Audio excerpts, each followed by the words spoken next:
రేవంత్ అన్న మాట ఒకప్పుడు ప్రభుత్వాల గుండెల్లో తూట ఉంటుండే, ప్రభుత్వానికి గుండెల్లో తూట ఉంటుండే. ఇక్కడ రేవంత్ అన్న నిన్న 9 మంది కళాకారులకు ₹1 కోటి చొప్పున ఇచ్చిండు. చాలా బేషుగ్గా, చాలా మంచి పని అన్న. ఎందుకంటే అందశ్రీ గారు కావచ్చు, గోరెడ్డి వెంకన్న గారు కావచ్చు, సుద్దాల అశోక్ తేజ గారు కావచ్చు, చాలామంది ఉన్నారు. వాళ్ళందరినీ ఆర్థికంగా కాపాడుకున్నారు. ఎస్, బాగున్నది. కానీ అమరవీరుల కుటుంబాలు ఎక్కడ?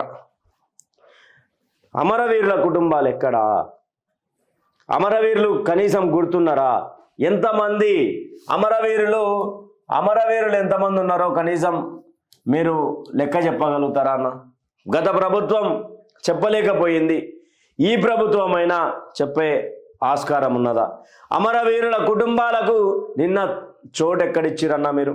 అమరవీరుల కుటుంబాలకు కనీసం ఎక్కడైనా చూపించిరా అన్న? అమరవీరుల కుటుంబాల కోసం మీరు ఏం చేసిరన్నా? ఇక్కడ 1 ట్రిలియన్ 2047 వేడుకల సీఎం రేవంత్ రెడ్డి, ఈ కళాకారులు సాహిత్య అమరవీరులు ఎక్కడా? అమరవీరులకు ఇస్తున్నటువంటి 200 గజాల జాగ ఎక్కడా?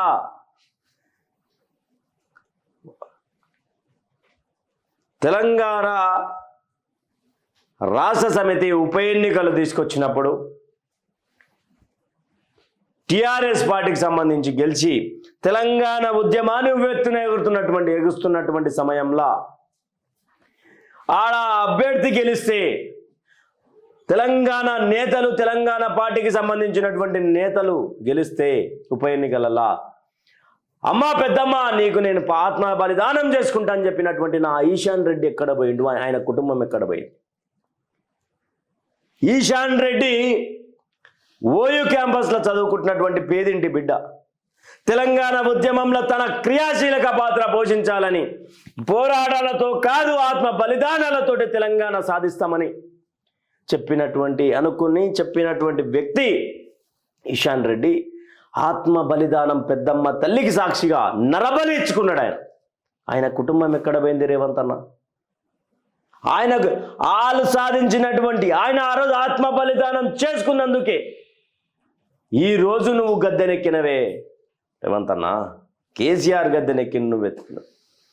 తెలంగాణ ఉద్యమంలో ఇంకా తెలంగాణ రాదేమో, నేను నా చేతిలో ఉన్నటువంటి లాఠీతోటి నా బిడ్డలనే కొట్టాలేమో అని చెప్పేసి ఆ ఆవేదన తట్టుకోలేక ట్యాంక్ ఎక్కి మరి ఆయన గన్నుతోటి ఆయన కాల్చుకొని తెలంగాణ తొలి అమరుడు కానిస్టేబుల్ కృష్ణన్న. శ్రీకాంతాచారి అంటారు అందరూ, కానీ కానిస్టేబుల్ కృష్ణన్న ముందు మరణించాడు. ఆయన మరణించిన కొన్ని గంటలలోనే ఈయన మరణించాడు. కానిస్టేబుల్ కృష్ణన్నకు కేసీఆర్ తన బిడ్డకు నేనున్నా అని చెప్పి భరోసానైతే ఇచ్చిండు. డాక్టర్ను చదివిస్తుండు. నువ్వేమిచ్చినావు వాళ్ళకు? నీ ప్రభుత్వం వచ్చినాక ఏమిచ్చింది? తెలంగాణ మేమిచ్చినాం అన్నావు. నేను తెలంగాణ నువ్వు ఇస్తే మరి తెలంగాణ అమరవీరుల ప్రాణాలు తీసుకున్నది నీ కాంగ్రెస్ పార్టీ కదా. అందుకే తెలంగాణ అమరవీరుల కుటుంబాలను పిలవలేదా? అమరవీరుల కుటుంబాలను పిలవకపోవడానికి కారణం ఏంది?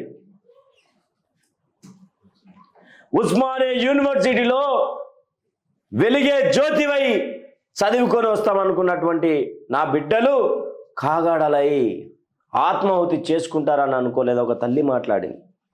ఆ తల్లికీడ న్యాయం ఎక్కడ దొరికింది? తెలంగాణ అమరవీరుల కుటుంబాలకు మీరు న్యాయం ఎప్పుడు చేస్తారు?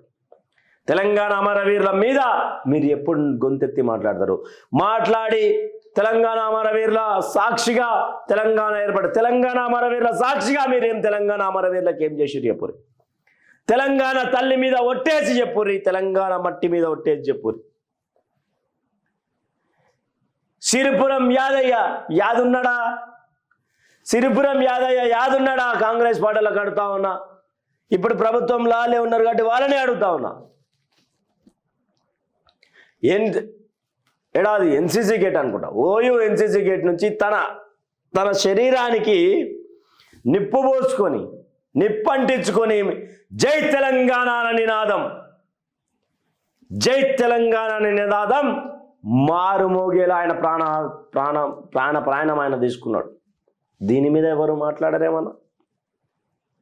దీని మీద ఆయన కుటుంబానికి ఏం చేసిరన్న, శ్రీకాంతాచారి కుటుంబాన్ని ఎల్బీ నగర్ గడ్డ మీద తొలిపొద్దై తెలంగాణ ఉద్యమానికి ఊపిరి పోసినటువంటి తెలంగాణ ఉద్యమకారుడు, మలిదశ ఉద్యమంలో క్రియాశీలక పాత్ర పోషించినటువంటి నా అన్న శ్రీకాంతాచారి కుటుంబానికి వాళ్ళ తల్లిగారికి బీఆర్ఎస్ పార్టీ ఓ ట్రాప్లు వేసేయాలని మోసం చేసే పని చేసింది. కాంగ్రెస్ పార్టీ కనీసం పలకరింపు కూడా లేదు. నా వేణుగోపాలారెడ్డి ఏడబోయిండే అన్న, ఏడబోయిండు. దచ్చన్న దారిలో తెలంగాణ అమరవీరులు ఉన్నారే రేవంత్ అన్న, వాళ్ళకు నువ్వు పెద్దపీట వేయకపోవడానికి కారణం ఏంది? కనీసం ఈడ మాట్లాడిందంట ఎక్కడైనా నీకు సిగ్గు శరం ఉంటే ఎక్కడైనా ఈడ మాట్లాడినావా రేవంత్ అన్న? ఏడనైనా మాట్లాడినావా? అమరుల కుటుంబాల గురించి ఏమైనా మాట్లాడినావా? అమరుల కుటుంబాలకు ఇస్తున్నటువంటి 200 గజాల గురించి మాట్లాడినావా? అమరుల కుటుంబాలను గుర్తిస్తాను మాట్లాడినాం. అమరుల కుటుంబాలు ఎంతమందో ఇక్కడ ఇప్పటికీ రాష్ట్ర ప్రభుత్వం తన క్లారిటీ లేదు ప్రజలారా. ఈరోజు నా తెలంగాణ, జై తెలంగాణ అని మాట్లాడుకుంటున్నటువంటి మనం ఈరోజు తెలంగాణ అమరవీరుల పుణ్యం వాళ్ళు వేసిన పునాదే, వాళ్ళ రక్తపు మరకల మీదికెళ్ళి మనం తెలంగాణ రాష్ట్రం సాధించుకున్నాం. ఒక్కరా ఇద్దరా వాళ్ళు 1300 పైచిలుకు మంది తొలిదశ ఉద్యమంలో 359 మరణించారు అనేది క్లారిటీ ఉన్నది. కానీ వాళ్ళ కుటుంబాల జాడ లేదు, అంటే చాలా రోజులైంది కాబట్టి. తెలంగాణ అమరవీరులు, మలిదశ అమరవీరులు ఎక్కడ పోయినారు? 2009 నుంచి 14 వరకు జరిగినటువంటి మారణ హోమం తెలంగాణలో వాళ్ళ కుటుంబాలు ఎక్కడ పోయినాయి? సిరిపురం యాదయ్య కావచ్చు, వేణుగోపాల్ రెడ్డి కావచ్చు, శ్రీకాంతాచారి కావచ్చు, కానిస్టేబుల్ కిష్టయ్య కావచ్చు, ఇంకా మరి చాలామంది ఉన్నారు. ఢిల్లీ కోట గడ్డ మీద ఉరేసుకొని జై తెలంగాణ నినాదం ఇచ్చి జై పిడికిలి బిగించి మరి ఉరేసుకొని చచ్చిపోయినటువంటి నా అన్న యాదిరెడ్డి, ఆయన కుటుంబం ఏడున్నదన్న. తెలంగాణ ఉద్యమంలో మన ప్రాణాలు పోవడు, తెలంగాణ వచ్చుడు అని ఒక నినాదం, నేను చచ్చుడో తెలంగాణ వచ్చుడో అని ఒక నినాదం ఎంతోమంది బిడ్డలను ప్రాణాలు తీసుకునేటట్టు చేసింది ఆ రోజు. సూర్యాపేట నల్లగొండకు సంబంధించినటువంటి అన్న నాగరాజు ట్రైన్కి ఎదురుగా పోయి ప్రాణాలు కోల్పోయి జై తెలంగాణ అనే నినాదం ఇవ్వాలనుకున్నాడు. కానీ ఆయన కాలు చేతులు పోయినాయి, మనిషి బతుకున్నాడు, సజీవ శవంలా బతుకున్నాడు. ఆయనకేం న్యాయం చేశారో చెప్పాలి. తెలంగాణ అమరవీరుల గురించి మాట్లాడినటువంటి మీరు సోయిలేని ఈ ప్రభుత్వాలు తెలంగాణ అమరవీరుల కుటుంబాలకు న్యాయం చేస్తాయంట నమ్మాలనా? ఇదే తెలంగాణ ప్రభుత్వం, కాంగ్రెస్ పార్టీ ప్రభుత్వం వచ్చినాక అమరవీరులకి ఇయడానికి 200 గజాల జాగా లేదు, కానీ వీళ్ళు ల్యాండ్ క్రూజర్లు, ఫార్చునర్ కార్లు, పెద్ద పెద్ద కార్లు అలా తిరగడానికి, పెద్ద పెద్ద బంగ్లాలు కట్టుకోనికి ఇలా పైసలు ఉంటాయి. ఒక్కొక్క ఎమ్మెల్యేకు ఒక 5 మంది అమరవీరుల కుటుంబాలపై చెప్పినా కానీ ఈ రోజు వరకు వాళ్ళకు జాగాలు అందుతుండే కదా అన్న. కనీసం కేసీఆర్ దొరనో గిరనో వాళ్ళ కుటుంబాలను ఎడుగనైనా పిలుస్తుండే సార్, కన్నీళ్లు పెట్టించే రోజని ఉంటుండే సార్.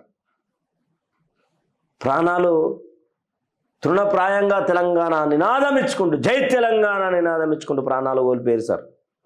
మాట్లాడుతుంటే ఎమోషనల్ అయిపోతాను నేను, ఎందుకంటే కొన్ని సిచ్యువేషన్లు అలా ఉన్నాయి. నేను కల్లారా చూసిన, నేను సొంతం నా రిలేషన్లో మా బాబాయ్ వరుస అవుతాడు, ఆయనను పోలీస్ లాఠీ జై తెలంగాణ అంటే లంజవాడికి చంపేస్తా అని చెప్పారు ఆ రోజులలో. పోలీస్ లాఠీ దెబ్బలు తిని ఈరోజు చిన్న వయసులో ఏం పని చేసుకోలేనటువంటి పరిస్థితి. కొడుక చంపేస్తాం ఏమనుకుంటున్నావు నువ్వు అని. అలాంటి వ్యక్తి కూడా ఈరోజు ఎవడొస్తే ఏముందిరా? లగడపాటి రాజగోపాల్ రెడ్డి, లగడపాటి ఇంటి మీద బాంబు దాడి చేసిండు జై తెలంగాణ కోసం. బాంబుల శ్రీకాంత్ అన్న, ఆయనకేం న్యాయం చేసిరు ఈ ప్రభుత్వాలు? ఏం న్యాయం చేసిరు చెప్పు?